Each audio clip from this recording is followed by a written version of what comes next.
New national numbers show a 22% surge in pedestrian fatalities in the last 2 years. Those numbers should grab our attention because our lack of attention is one of the factors. New Specialist Jed Boal is live on the road to zero fatalities with some solutions tonight. Jed?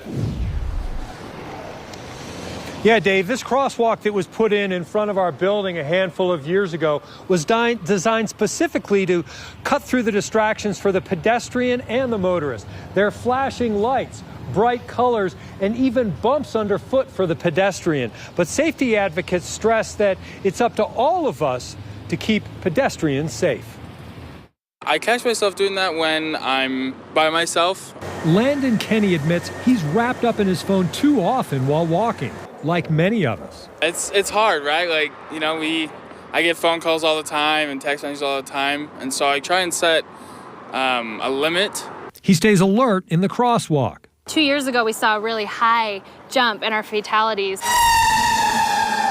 Pedestrian fatalities trending higher in Utah, too, until a drop last year. I am concerned still because this is higher than it was in 2014. Safety engineers working on solutions. A couple of years ago, UTA redesigned more than 150 of the pedestrian crossings at its bus and train stops. Simplicity of design is the key. Simple fencing and signage keep me from moving straight across the tracks. It forces me to move to the right and to the left, and by doing that, it grabs my attention and gets my face out of my phone.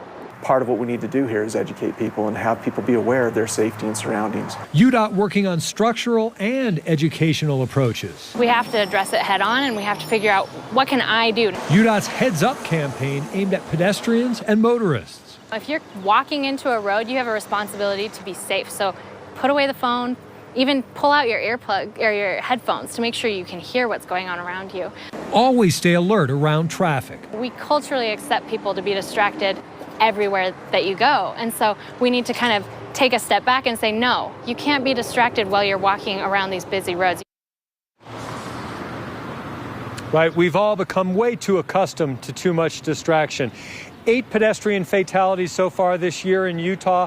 That's fewer than we had at this time last year. But we all need to commit to heads-up walking and heads-up driving for safer streets. Guys? Jed Boal live for us on the streets of Salt Lake City tonight. Thanks, Jed. Seeing the